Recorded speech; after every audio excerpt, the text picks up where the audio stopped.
ایک شخص کو حضور نے دیکھا، اس نے میلے کچیلے کپڑے پہنے، تو حضور نے ٹھنڈی آہ بھری، فرمایا کاش یہ دھو کے کپڑے پہنتا۔ ایک شخص کو دیکھا بال بکھرے ہیں، کنگھی نہیں کی، تو حضور فرمانے لگے کاش یہ کنگھی کر لیتا۔ نفاست پسند آدمی پہ نا بوجھ بنتا ہے۔ جو آدمی، آپ کو پتہ ہے کہ امام شافعی تو فرماتے ہیں جمعے والے دن غسل کرنا واجب ہے، ماتے غسل نہ کرے تو جمعہ ہی نہیں ہوگا۔ اگرچہ ہمارے امام صاحب کے نزدیک سنت ہے۔ یہ سنت کب بنا؟ ایک دن نا بہت سارے لوگ اپنے اپنے کام سے اٹھے، مسجد میں آ گئے، مسجد نبوی میں۔ کوئی کسان تھا تو کھیت سے اٹھ کے آ گیا، کوئی مزدور تھا تو مزدوری سے اٹھ کے آ گیا۔ تو مسجد میں جب بہت سارے لوگ جمع ہوئے نا تو بعض لوگوں کو دقت محسوس ہوئی، تو رسول کریم علیہ السلام نے فرمایا کتنا ہی اچھا ہو کہ تم جمعے والے دن نہا کے آیا کرو۔ بس وہ صحابہ کا مزاج ہمارے والا نہیں تھا کہ تفصیل بتائیں، حکمت بتائیں، ملے گا کیا، ثواب کتنا، نہ نہائیں تو گناہ، یہ کوئی نہیں۔ حضور نے کہا کہ نہا کے آؤ تو کتنا ہی اچھا ہے۔ پھر کسی صحابی نے کبھی بھی بغیر غسل کیے جمعہ ادا ہی نہیں کیا۔ کسی نے بغیر غسل کے کبھی جمعہ ادا ہی نہیں کیا نا۔ اسلام بڑا خوبصورت دین ہے۔ حضور نے فرمایا جو کچا پیاز کھائے وہ مسجد نہ آئے، پہلے مسواک کرے، دانت صاف کرے، پھر آئے۔ نبی پاک صلی اللہ علیہ وسلم نے فرمایا جو کچی مولی کھائے مسجد نہ آئے۔ مولی کھانا جائز ہے، پیاز کھانا جائز ہے، لیکن منہ سے بدبو آتی ہے۔ نبی پاک علیہ السلام کا ظاہری حسن کیا بات ہے۔ میلاد مبارکہ میں نبی پاک علیہ السلام کی جو چیز بڑی کھل کے واضح ہوتی ہے وہ رسول اللہ کا حسن و جمال ہے۔ آپ کی والدہ سیدہ طیبہ طاہرہ حضرت سیدہ آمنہ رضی اللہ تعالیٰ، اماں جی کہتی ہیں کہ میرے محبوب جب میرے بطن اقدس میں آئے تو جو تکالیف عورتوں کو ہوتی ہے مجھے ان میں سے کوئی تکلیف بھی نہیں ہوئی، اور اماں جی کہتی ہیں مجھے کبھی کوئی ثقل، کوئی بوجھ محسوس نہیں ہوا، اور فرماتی ہیں کہ جو ولادت کے وقت لوگوں کو، عورتوں کو تکلیف ہوتی ہے مجھے وہ بھی نہیں ہوئی، اور فرماتی ہیں کہ نبی کریم علیہ السلام پیدا ہوئے تو ہمیں حضور علیہ السلام کی ناف کو کاٹنا نہیں پڑا، ناف بریدہ پیدا ہوئے، ختنہ شدہ پیدا ہوئے۔ آپ کو پتہ ہے عورتیں غسل دیتی ہیں بچے کو پیدا ہونے کے بعد، لیکن میرے محبوب نے سجدہ ہی کر لیا پیدا ہوتے ہی، امتی امتی کہتے ہوئے پیدا ہوئے۔ حق نے فرمایا کہ بخشا الصلاۃ والسلام، اور پہلے سجدے پر روز ازل سے درود۔ میرے امام فاضل بریلوی کا جو انداز تکلم ہے نا اس کی بھی حد ہی کوئی نہیں، کوئی حد ہی نہیں، کہاں تک ان کی محبت جاتی۔ کہنے لگے پہلے سجدے پہ روز ازل سے درود، یادگاری یہ امت پہ لاکھوں سلام، یادگاری یہ امت پہ لاکھوں سلام۔ بتائیے بغیر وضو کے، بغیر غسل کے سجدہ ہو جاتا ہے؟ تو حضور نے سجدہ کر کے بتایا کہ اللہ نے مجھے پاک صاف پیدا کیا ہے۔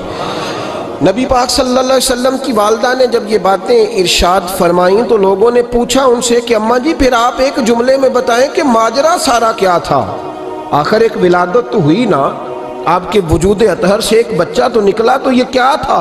تو سیدہ آمنہ فرمانے لگی خارج منی نور، بس میرے وجود سے ایک نور نکلا ہے، بس میرے وجود سے ایک، اور روشنی آتی جاتی ہے تو کسی کو تکلیف نہیں دیتی، ایک نور نکلا۔ میرے رسول کریم علیہ السلام کو ظاہری حسن بھی کمال دیا، اور پھر حضور کی نفاست پسندی، صفائی پسندی۔ نبی پاک جب بات کرتے تھے نا تو حضور کے دانتوں سے نور نکلتا، اس کے باوجود حضور ہر وضو کے لیے مسواک کرتے۔ میں نے ہر نماز کے لیے نہیں کہا، میں اپنے لفظوں کا ذمہ دار ہوں۔ کس کے لیے بولے آپ حضرات؟ ہر وضو کے لیے، یعنی اگر نبی پاک نے وضو نماز کے لیے کیا تب بھی مسواک کی، اور اگر قرآن شریف کی تلاوت کے لیے کیا تو پھر بھی مسواک کی، کسی اور موقع کے لیے وضو فرمایا تو پھر بھی مسواک کی۔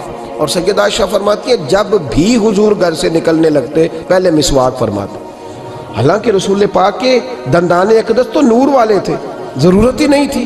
ہماری تعلیم کے لیے نفاست پسندی۔ ایک بات میں نے شروع کرنی ہے پر آپ نے ناراض نہیں ہونا، پہلے وعدہ کر لیں، جڑے نہیں بولے انہوں نے کی ارادہ ہو جانا ہے، چلو ہو جائے، کوئی گل نہیں، خیر ہے، ہو جائیں آپ ناراض۔ نبی پاک نے بڑی مونچھیں نہیں پسند کی، حضور کو اچھی نہیں لگتی تھی۔ ایک بات پوچھتا ہوں آپ سے، یہ درد دل ہے میرا اور صرف سمجھانے کے لیے عرض کر رہا ہوں، کوئی تنقید نہیں، اللہ تعالیٰ مجھے نیت کا وضو عطا کرے۔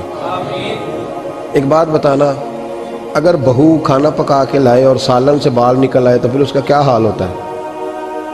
کئی تو بوڑھے پلیٹ اٹھا کے دیوار میں مارتے ہیں، ایسا ہی ہوتا ہے نا بھئی یہ کیا ہے؟ اور اگر کبھی روٹی سے نکل آئے تو بیوی صاحبہ کا کیا حال ہوتا ہے؟ یہ کوئی طریقہ ہے کھانا پکانے کا؟ اور اللہ تعالیٰ معاف کرے، اگر کبھی ہوٹل میں چلے جائیں امیر لوگ 15,000 کا ڈنر کرنے، تو وہاں کسی سالن کی پلیٹ سے بال نکل آئے تو پھر تو پیسے کیا دینے ہیں، پھر تو ان کو اور جرمانہ ہو جاتا ہے۔ یہ تو سارے بال نکل آئے تو مشکل، اور ویسے بھی جو نفاست ہے نا طبیعت کی، اس پر بوجھ بنتا ہے، بال کھانے میں ہو آٹے میں ہو تو بوجھ بنتا ہے۔ تو بڑی مونچھوں والا دوست بھائی بزرگ جب پانی پیے گا تو بال پانی میں جائیں گے کہ نہیں جائیں گے؟ حکیم اور ڈاکٹر کہتے ہیں کہ کینسر کے مرض کا خطرہ ہے۔ اب باقی بھی راضی نہ ہو، حضور نے بڑی مونچھیں بھی پسند نہیں کی اور چھوٹی داڑھی بھی پسند نہیں کی۔ حضور نے فرمایا داڑھیاں بڑھاؤ، مونچھوں کو پست کرو، مشرکین کی مخالفت کرو۔ اور ایک مقام پہ رسول پاک علیہ السلام نے یہاں تک فرمایا کہ جو مونچھیں پست نہیں کرتا وہ ہم میں سے ہے ہی نہیں۔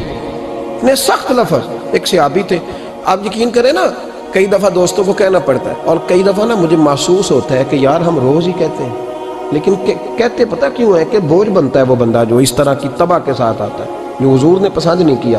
ایک شخص نبی پاک کے سامنے آیا، قاضی عبدالدائم دائم صاحب نے لکھا ہے، بڑی خوبصورت بات لکھی ہے، کہنے لگے حضور کے سامنے وہ اکثر آیا کرتا تھا تو مونچھیں بڑی تھی، حالانکہ داڑھی بھی بڑی تھی، مونچھیں بھی بڑی تھی۔ 2-4 دفعہ حضور نے باتوں میں تات اللفظ سمجھایا۔ کچھ بندے نہیں سمجھتے، تات اللفظ سمجھاؤ یا بڑا کھول کے سمجھاؤ پر بات سمجھنے کو تیار نہیں ہوتے۔ پتہ نہیں کیا ایسا حسن ہے بھئی، جو حسن نبی پاک نے پسند نہیں کیا وہ کبھی حسن ہو سکتا ہے، کبھی خوبصورتی ہو سکتی ہے، وہ کسی کا ذاتی کلچر تو ہو سکتا ہے پر دین کی تہذیب نہیں۔ نبی کریم علیہ السلام نے کئی دفعہ سمجھایا تو ان کی سمجھ میں بات نہ آئی۔ ایک دن وہ بیٹھے ہوئے تو حضور نے ایک صحابی سے فرمایا کینچی لاؤ۔ کہنے لگے میں سمجھ گیا کہ میرے ساتھ کچھ ہونے لگا ہے۔ ساتھ ہی حضور نے فرمایا ایک مسواک بھی لانا۔ کہنے لگے میں نے کہا بچت ہو گئی، میرے تو دانت صاف ہے۔ تو یہ شاید اس کی بات ہونے لگی ہے جس کے دانت بھی ٹھیک نہیں۔ دونوں چیزیں جب آ گئی نا تو حضور اٹھے اور نبی پاک نے مسواک ان کے ہونٹوں پہ رکھی، اسی سے آبی کی ہونٹوں کے اوپر مسواک رکھ کے تو اوپر سے حضور نے مونچھیں کاٹ لی۔ فرمایا یہ نہ ایسا کرو، یہ چیز مجھے پسند نہیں ہے۔ حضور نے نفاست پسندی کو، اب تو اللہ تعالیٰ خیر کرے ملانگ آ گئے ہیں مارکیٹ میں، ملانگ درویشی فقیری، ان کے پاس رش بھی زیادہ ہے، ان کے درباروں پہ بھی رش زیادہ ہے جی۔ کہتے ہیں حضرت صاحب درویش آدمی ہے، بھئی روٹی تو پورے ٹائم پہ کھاتا ہے، مونچھیں کٹوانے میں ہی درویش ہو گیا ہے، نہ بال کٹواتا ہے نہ مونچھیں کٹواتا ہے۔ یہ گرو نانک کی تعلیمات ہیں، یہ نبی پاک کی تعلیم نہیں۔ وجود کا کوئی بال نہ کٹوانا یہ سکھوں کا طریقہ ہے، مسلمانوں کا یہ انداز، یہ کدھر کی فقیری ہے؟ دین کوئی غلاظتوں والا ہے معاذ اللہ، کہ بابا کپڑے نہیں بدلتا، بابا غسل نہیں کرتا، بابا بال نہیں کٹواتا۔ بابا ہے پاگل ہے، قطعی طور پر کوئی فقیری نہیں۔ فقیری صرف وہ ہے جو میرے نبی نے کیا ہے۔ ایک شخص کو حضور نے دیکھا، اس نے میلے کچیلے کپڑے پہنے، تو حضور نے ٹھنڈی آہ بھری، فرمایا کاش یہ دھو کے کپڑے پہنتا۔ ایک شخص کو دیکھا بال بکھرے ہیں، کنگھی نہیں کی، تو حضور فرمانے لگے کاش یہ کنگھی کر لیتا۔ نفاست پسند آدمی پہ نا بوجھ بنتا ہے۔ جو آدمی، آپ کو پتہ ہے کہ امام شافعی تو فرماتے ہیں جمعے والے دن غسل کرنا واجب ہے، ماتے غسل نہ کرے تو جمعہ ہی نہیں ہوگا۔ اگرچہ ہمارے امام صاحب کے نزدیک سنت ہے۔ یہ سنت کب بنا؟ ایک دن نہ بہت سارے لوگ اپنے اپنے کام سے اٹھے مسجد میں آ گئے، مسجد نبوی میں۔ کوئی کسان تھا تو کھیت سے اٹھ کے آ گیا، کوئی مزدور تھا تو مزدوری سے اٹھ کے آ گیا۔ تو مسجد میں جب بہت سارے لوگ جمع ہوئے نا تو بعض لوگوں کو دقت محسوس ہوئی، تو رسول کریم علیہ السلام نے فرمایا کتنا ہی اچھا ہو کہ تم جمعہ والے دن نہا کے آیا کرو۔ بس وہ